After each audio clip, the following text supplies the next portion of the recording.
दोस्तों नमस्कार। आप सबों का दीपक कुमार के चैनल पर हार्दिक अभिनंदन है। मित्रों, राजस्थान में चुनाव होने वाले हैं, आप सबों को पता होगा। और ये तो कोई बड़ी बात नहीं है ना।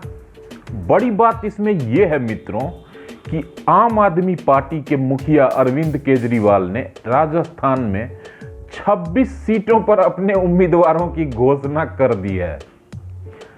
इसमें क्या बड़ी बात हुई? आम आदमी पार्टी भी तो एक राजनीतिक दल है मित्रों, वो क्यों ना अपने लिए उम्मीदवारों की घोषणा करे, हक बनता है। बड़ी बात यह है दोस्तों कि राजस्थान में कांग्रेस की सरकार है और कांग्रेस और आम आदमी पार्टी इंडिया गठबंधन के प्रमुख घटक दल हैं। राजस्थान के चुनाव में आम आदमी पार्टी के मुखिया अरविंद केजरीवाल अपने 21 उम्मीदवारों की 26 उम्मीदवारों की घोषणा कर चुके हैं और चुनाव प्रचार में वो कांग्रेस पर करारा हमला बोलने वाले हैं। सिर्फ बात यहीं तक नहीं है मित्रों, अभी और सुनो। छत्तीसगढ़ में भी चुनाव नजदीक हैं मित्रों, मध्य प्रदेश में भी चुनाव होने वाले हैं और इन सभी जगहों पर आम आदमी पार्टी चुनाव लड़ने के लिए बिल्कुल तैयार है। कांग्रेस के साथ किसी भी तरह के गठबंधन से इनकार करते हुए अरविंद केजरीवाल इन सभी राज्यों में कांग्रेस को भी चुनौती देंगे। छत्तीसगढ़ और राजस्थान में तो सीधे सीधे कांग्रेस की सरकार है, वहां तो देंगे ही देंगे। और मध्य प्रदेश में भी भाजपा की सरकार होते हुए प्रमुख विपक्षी दल कांग्रेस के साथ कोई समझौता नहीं हुआ है। इन दोनों दलों में ये किस तरह का बेमेल गठजोड़ हुआ है केंद्र में मित्रों, आप खुद सोच कर देखिए जरा। इसी की चर्चा करने के लिए ये वीडियो बना रहा हूं। आपको जरूर अच्छा लगेगा ये जानकर कि मेरा विश्लेषण निष्पक्ष है और मैं सिर्फ वही बोलता हूं जो मुझे सच लगता है। और मुझे ये लगता है सच कि इस गठबंधन में कोई एकता नाम की तो चीज ही नहीं है।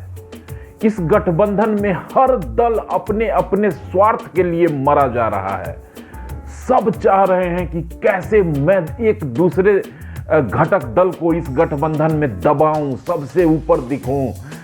राजस्थान में कांग्रेस के खिलाफ आम आदमी पार्टी, दिल्ली की चर्चा करना चाहूंगा दोस्तों, जहां राज्य की तो छोड़ो, राज्य में तो अभी 25 में चुनाव होंगे, 24 में जो लोकसभा का चुनाव होने जा रहा है, इस मामले में राजस्थान तो बाद में होगा। पहले दिल्ली की इस बात को जान लीजिए कि अलका लांबा, जो कि कांग्रेस की वरिष्ठ नेता हैं, आम आदमी पार्टी से उन्होंने चेंज किया है अपनी पोजीशन, कांग्रेस में आ गई हैं। उन्होंने साफ कहा कि दिल्ली की 7 विधानसभा पर कांग्रेस अपनी तैयारी कर रही है, सॉरी 7 लोकसभा सीट पर, क्योंकि जिसकी दिल्ली उसका देश। और हम सब किसी भी गठबंधन और किसी भी अलायंस के बारे में नहीं सोच रहे अभी किसको कौन सीट मिलेगी।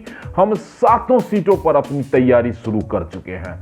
इस तरह का बयान आते ही आम आदमी पार्टी ने भी काउंटर अटैक किया और कहा अगर इस तरह की बात कांग्रेस प्रदेश दिल्ली कर रही है, या कांग्रेस का ही ये स्टैंड हो कि दिल्ली में कोई अलायंस नहीं करना, हम सब सीटों पर लड़ेंगे लोकसभा की, तो फिर इंडिया अलायंस का कोई मतलब नहीं रह जाता।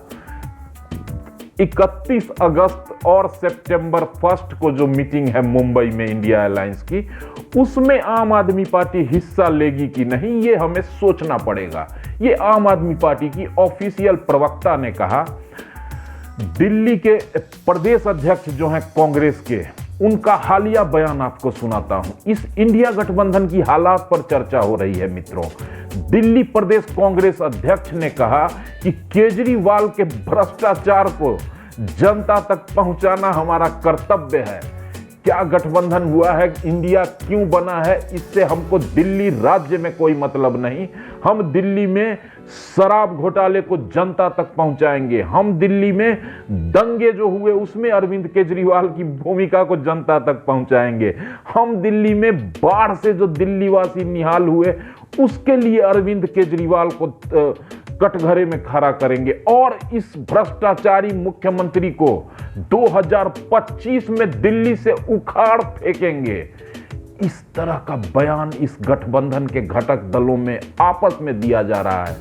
सोच कर देखो मित्रों, क्या भविष्य है इस गठबंधन का। कितनी छोटी छोटी सोच रखने वाले नेता इकट्ठे हो गए हैं सिर्फ एनडीए के खौफ से, सिर्फ नरेंद्र मोदी जी के दहशत से। लेकिन मित्रों, इस तरह का व्यवहार रखकर तुम नरेंद्र मोदी जी को टक्कर देने निकले हो तो समझ लो इंडिया वालों, इंडिया गठबंधन वालों, कि कहीं के नहीं रहोगे। जमानत जब्त हो जाएगी तुम्हारी अगर इसी तरह की एकता का प्रदर्शन आप लोगों ने किया तो।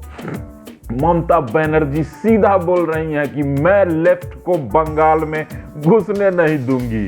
यह क्या बात हुई? लेफ्ट भी इंडिया में, तृणमूल भी इंडिया में, कांग्रेस भी इंडिया में, आम आदमी पार्टी भी इंडिया में, बिहार में भी मित्रों वही हाल है। सीट शेयरिंग को लेकर भारतीय जनता पार्टी तो बिल्कुल सही जगह पर है, अलग है, लेकिन महागठबंधन के जो दल हैं, लालू जी, नीतीश जी और बाकी लेफ्ट वाले, कांग्रेस वाले, इन चारों के बीच भारी उठापटक दिमागी शुरू हो चुकी है।